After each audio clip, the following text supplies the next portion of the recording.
She was not a soldier. She was not a spy. She held no political office, commanded no troops, and signed no orders. Yet, on the morning of April 28, 1945, in the final dying hours of the Second World War in Italy, she was stood against a wall and shot. Her name was Claretta Petacci. She was 33 years old, and the reason she died that morning has never been as simple as history books suggest. To understand why Claretta Petacci died the way she did, it is necessary to understand who she was long before the war reached its conclusion, and long before the world she knew began to collapse around her. She was born in Rome on February 28, 1912, into a prosperous and well-connected family. Her father, Francesco Saverio Petacci, was a respected physician who served as a doctor at the Vatican. The family lived comfortably, moving in educated and socially distinguished circles. Claretta was raised with considerable refinement. She played piano, spoke French, studied literature, and grew up immersed in the kind of upper-middle-class Catholic culture that defined much of Rome's established society in the early 20th century. She was, by all accounts, an intelligent and emotionally intense young woman, prone to deep attachments and capable of extraordinary loyalty to those she cared for. She first encountered Benito Mussolini in April 1932 when she was 19 years old. The meeting was almost accidental. Mussolini was driving along the Via Appia Antica when he noticed her and had his car stopped. She was already engaged at the time to a young Air Force lieutenant named Riccardo Federici, whom she would later marry. But the impression made that afternoon did not fade. Letters followed. Then came meetings, conducted with the discretion that Mussolini's position required. By 1936, the relationship between them had become an open secret in fascist Italy's inner circles, and her marriage to Federici had quietly dissolved. What is important to understand about Claretta Petacci's position is precisely what it was not. She held no formal role within the fascist government. She had no title, no office, and no public function within the state apparatus. She was not advising policy in private or serving as a political companion in any official capacity. She was the companion of a dictator, and that distinction mattered enormously when events began to collapse around them both.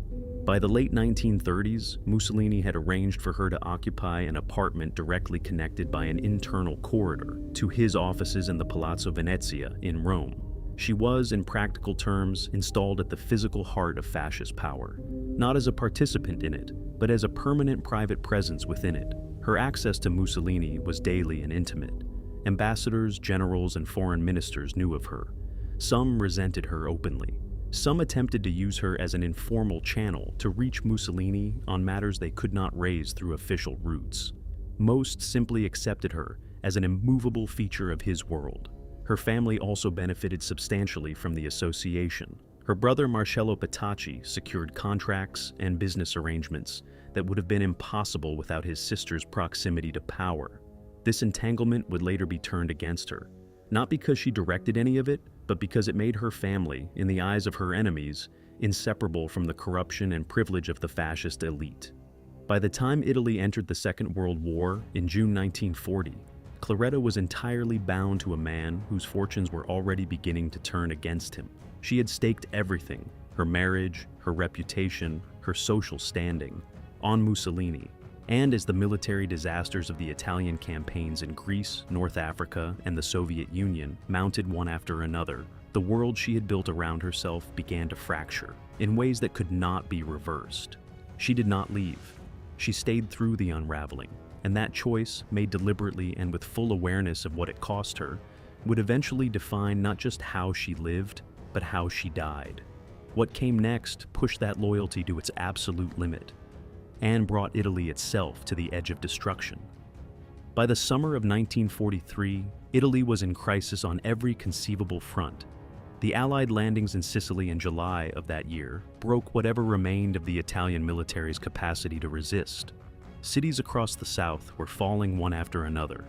Allied bombing campaigns had reached Rome itself. Food was scarce, and the Italian population, long sustained on fascist propaganda about national glory and inevitable victory, was exhausted, hungry, and deeply disillusioned with the regime that had led them into a catastrophic war they had never been equipped to fight. On the night of July 24th to 25th, 1943, the Gran Consiglio del Fascismo, the Grand Council of Fascism, Mussolini's own senior governing body, voted to remove him from power. 19 of the 28 members present voted in favor of a resolution stripping him of his military command and restoring authority to the king.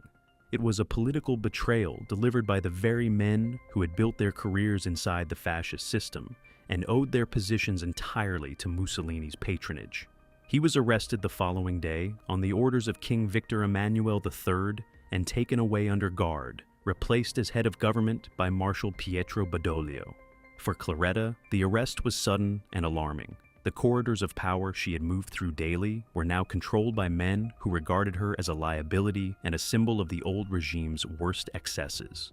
Within days of Mussolini's arrest, she was taken in for questioning by Italian authorities. She was held, interrogated, and eventually placed under house arrest, first in Rome, then moved to different locations as the situation in the country grew increasingly unstable. Mussolini himself was held in a series of locations across Italy, each move intended to prevent any German organized attempt to free him.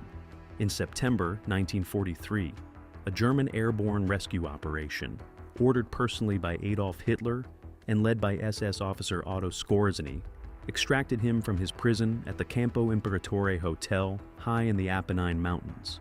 With direct German military backing, he was returned to Italy and installed as the head of a new puppet state in northern Italy, known as the Italian Social Republic, headquartered in the town of Salo on the western shore of Lake Garda.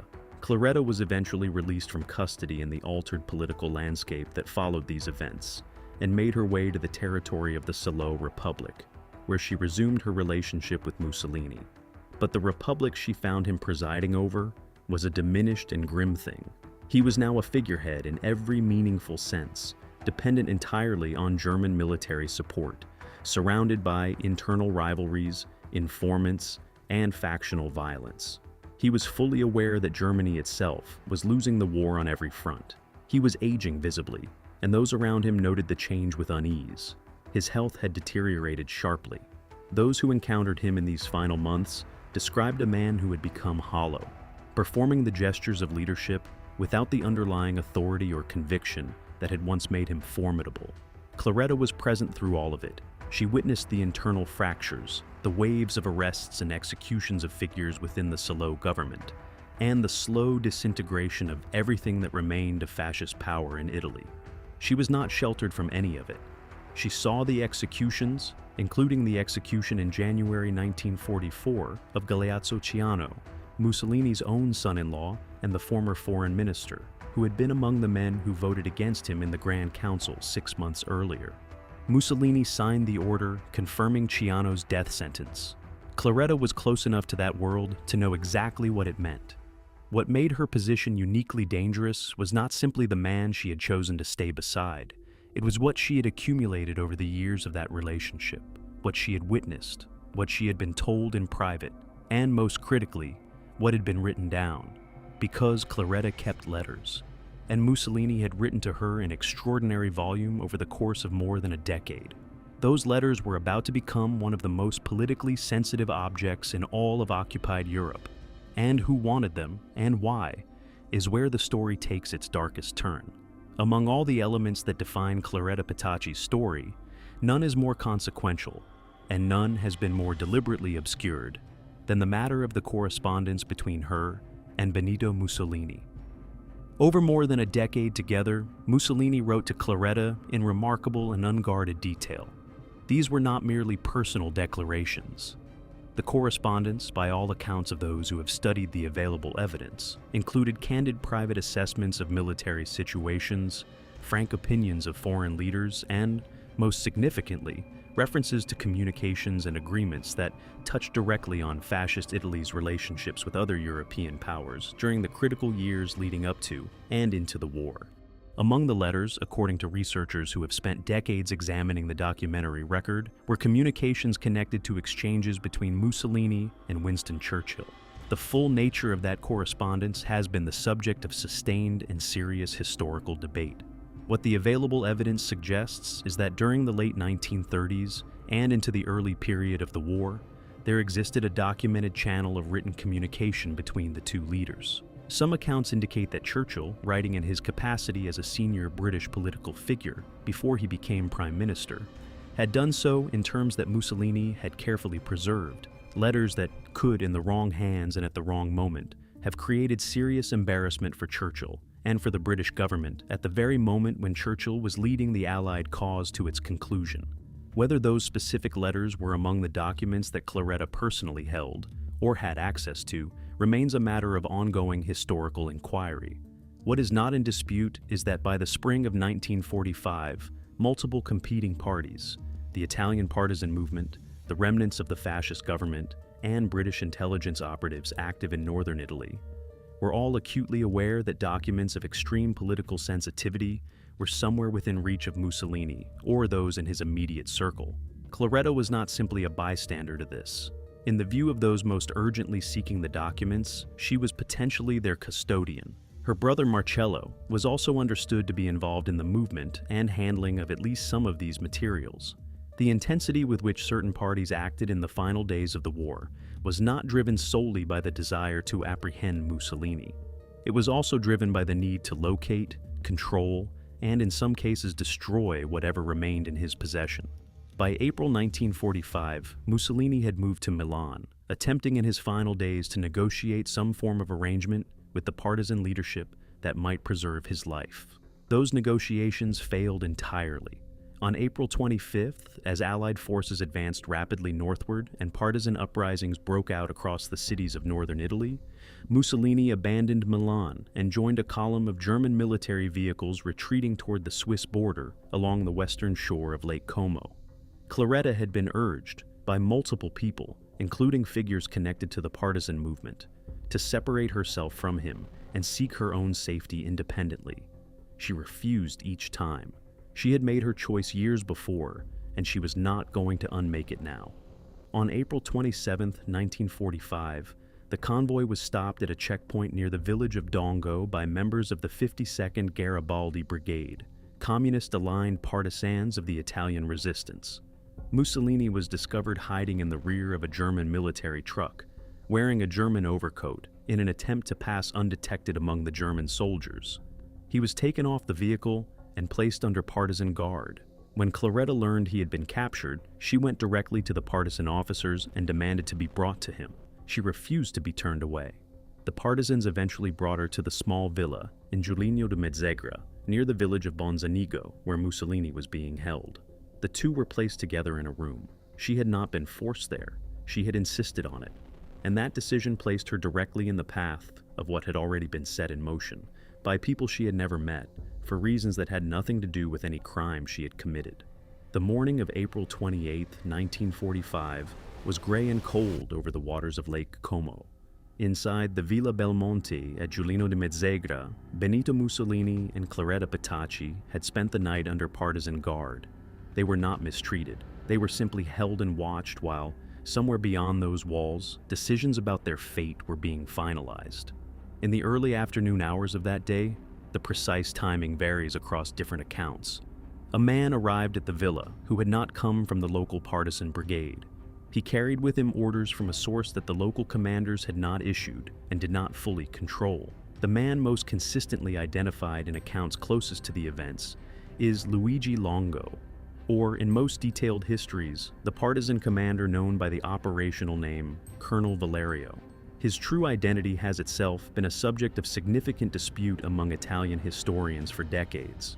The name most prominently associated with the role in serious scholarly work is that of Luigi Canali, or alternatively Walter Audicio, a communist partisan officer who arrived at the villa not as part of the local chain of command, but carrying a death sentence that had already been decided at a level above the local brigade. Colonel Valerio stated that the sentence had been issued by the Committee of National Liberation for Upper Italy, the coordinating body of the northern Italian resistance. The order, as stated, covered Mussolini. There was no explicit order covering Claretta Petacci. What happened next inside that villa has been reconstructed from testimony gathered in the months and years after the event. When the partisan commander moved to carry out the sentence, Claretta stepped between him and Mussolini. She physically placed herself in front of the man she had refused to leave. She struggled, she pleaded, she did not move.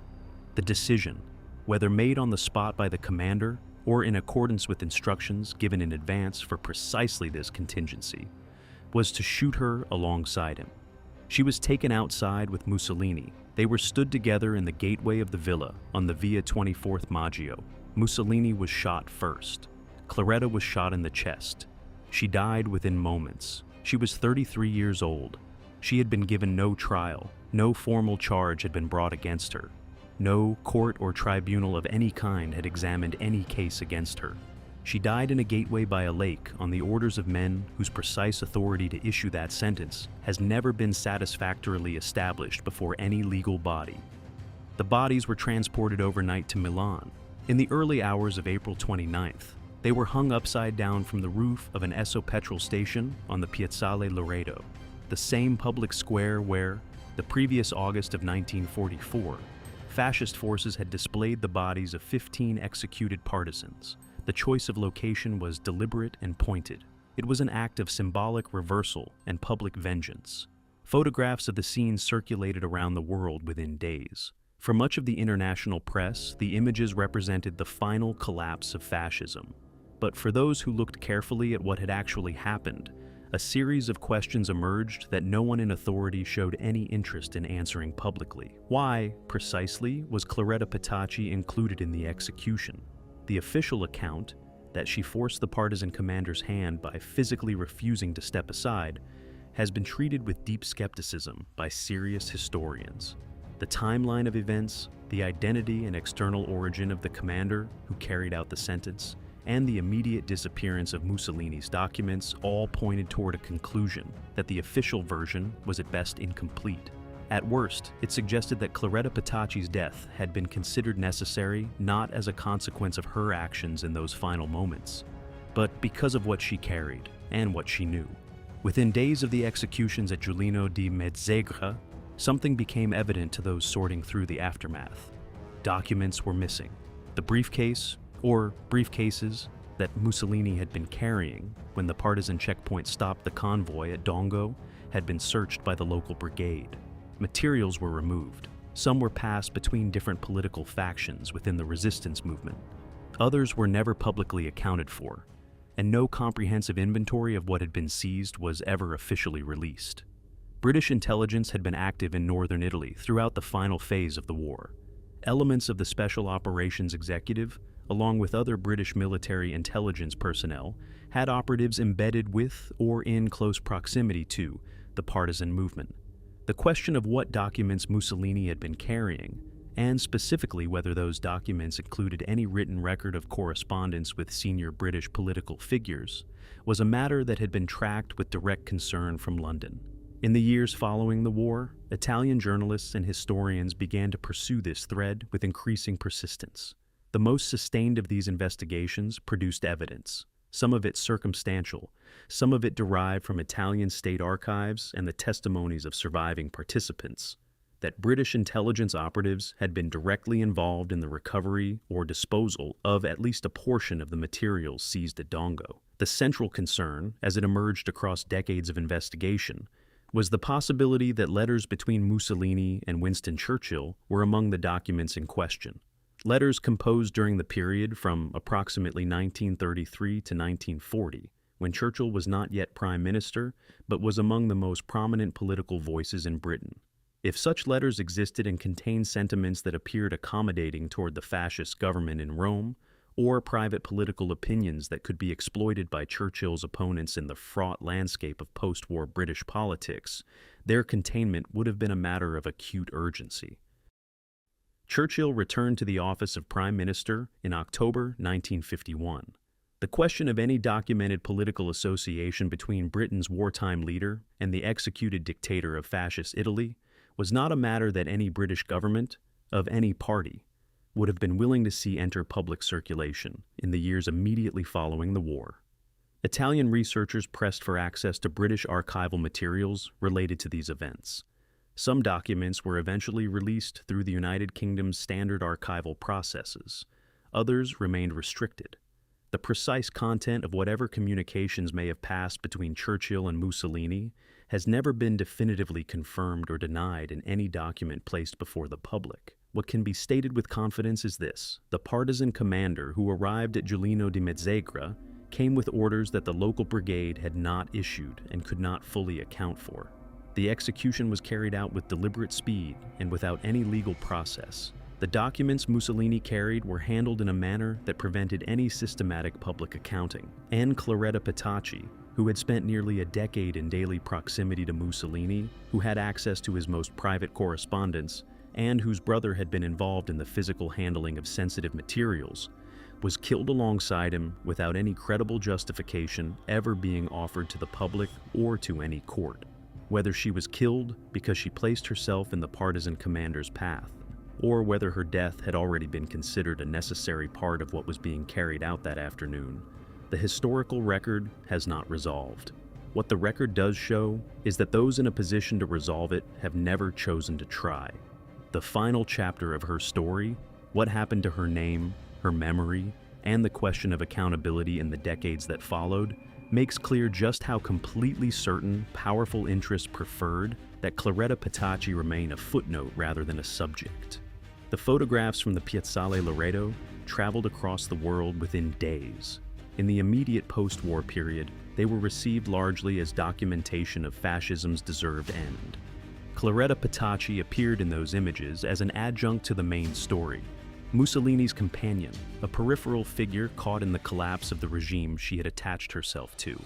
Newspapers across Europe and North America named her briefly, placed her in relation to him, and moved on. Her own story, who she was, what she had witnessed, and what had actually been done to her, received almost no independent examination. Her family survived the war, but faced years of hardship and social difficulty. Her brother Marcello, who had been captured separately by partisans at Dongo, was killed shortly after Mussolini and Claretta, shot along with other members of the fascist convoy in the hours that followed the executions at the villa. Her parents survived the war and lived to old age in diminished circumstances. Her sister Miriam, who had worked as an actress in the Italian film industry during the war years, lived to write about the family's experiences in the years that came after, offering one of the few first-hand accounts of what the Petacci family had witnessed, endured, and lost. Her recollections help preserve details of Claretta's life and character that might otherwise have been swallowed entirely by the political narrative surrounding her death. Claretta was initially placed in a temporary grave. In 1956, her remains were transferred to the Musocco Cemetery in Milan. Eventually, after a lengthy process shaped by political sensitivities and bureaucratic delay, she was buried alongside Mussolini at the family crypt in Predappio, the small Emilia-Romagna town of his birth, where his remains had been kept since 1957, following a protracted and politically charged dispute over where a fallen dictator could be interred on Italian soil. The resolution of that dispute came only after sustained pressure from his surviving family and years of legal and political maneuvering. The fact that she rests beside him today is its own kind of commentary on how history absorbed her. Even in death, she has remained defined by her proximity to him, her own identity, her own story, and the specific injustice of her end, all subsumed into the larger narrative of his fall. She became, in the historical shorthand that fixed her place in public memory, simply his companion, a phrase that communicated everything about her relationship to power and nothing about who she actually was or what was done to her. In Italy, the legal question of what happened at Giuliano di Mezzegra remained unresolved for years after the war. Investigations were opened, witnesses were heard, and the identity of Colonel Valerio continued to be disputed in Italian courts and historical literature well into the latter half of the 20th century. The Italian Communist Party, to which many of the partisan commanders involved belonged, was a substantial and enduring political force in post-war Italy, regularly polling between a quarter and a third of the national vote through the 1970s. A full and transparent accounting of the execution at the villa, one that might implicate communist commanders in a killing without lawful authority, was not in the political interest of any of the major parties that governed the Italian Republic in those decades. The question was allowed to remain technically open, and by remaining open without any genuine investigation behind it, it was effectively closed. In 1996, the Italian historian and journalist Giorgio Pisano published a detailed account of the Dongo events based on decades of research and interviews with surviving witnesses. Other Italian writers and researchers followed in the years after.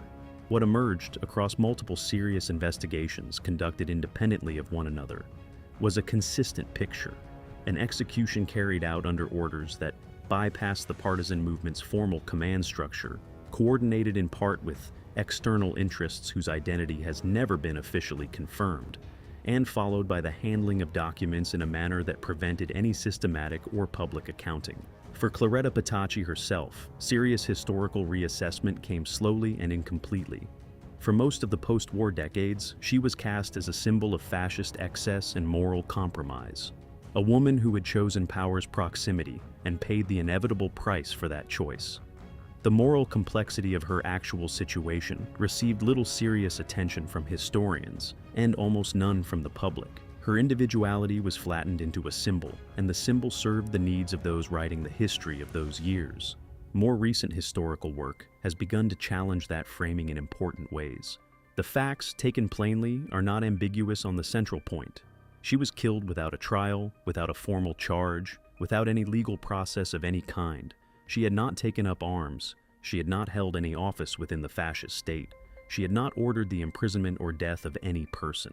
By the standards of law that Italy itself enshrined in its post-war republican constitution, and by the international legal principles the Allied powers had championed as the foundation of the post-war order.